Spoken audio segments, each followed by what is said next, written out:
ঈশ্বর ভাবনার জন্মলগ্নে মানুষ কল্পনা করেছে এক নারী শক্তির, যে শক্তি অনন্ত, আদি, যার শক্তিতেই শক্তিমান সকল দেব পুরুষ। যে নারী তার ভ্রূণে ধারণ করেন সৃজনের কোষ। দেবী জগদ্ধাত্রী মূলত রক্তিম বর্ণের।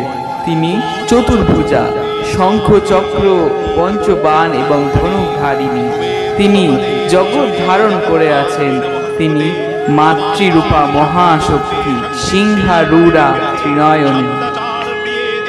শ্রীচণ্ডীতে উল্লিখিত দেবী দুর্গা ও মহিষাসুরের যুদ্ধকালীন মহিষাসুর বারংবার নিজের রূপ পরিবর্তন করছিল। তখন মহাসিংহকে আঘাত করার জন্য অসুর হস্তি রূপ নেয়। সেই হস্তিকে দেবী দুর্গা ক্রুদ্ধা হয়ে বধ করেন এবং তার মস্তক ছেদন করেন। সেই রূপ জগদ্ধাত্রী মহা দুর্গা নামে খ্যাতা।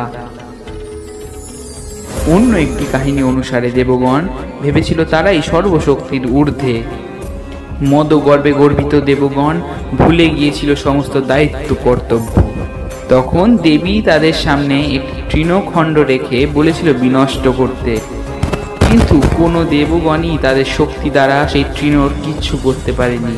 তাদের অহংকার নিমেষেই চূর্ণ হয় এবং এক হস্তি রূপ নেয়।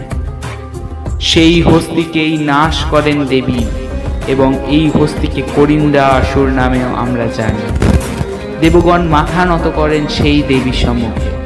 সেই দেবী আবির্ভূত হয় চতুর্ভুজা সিংহবাহিনী রূপে।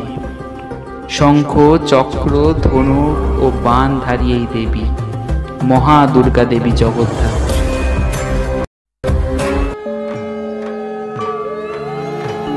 ওম সিংহস্কন্ধ সমারূঢ়াং নানালঙ্কার ভূষিতং চতুর্ভুজাং মহাদেবীং নাগর যজনোপবীতিনীম শঙ্খসারঙ্গ সমাযুক্ত বামপাণি দ্বয়ান্বিতং চক্রং চ পঞ্চবাণাংশ্চ দধতিং দক্ষিণে করে রক্তবস্ত্র পরিধানং বালার্ক সদৃশিং তনুং নারদাদ্যৈর্মুনিগণৈঃ সেবিতাং ভব সুন্দরীং ত্রিবলী বলয়োপেত নাভিনাল মৃণালিনীং রত্নদীপে মহাদ্বীপে সিংহাসন সমন্বিতে প্রফুল্ল কমলারূঢ়াং ধৈর্যং ভবগেহিনীং। ওম দুম জগদ্ধাত্রী দুর্গাयै নমঃ।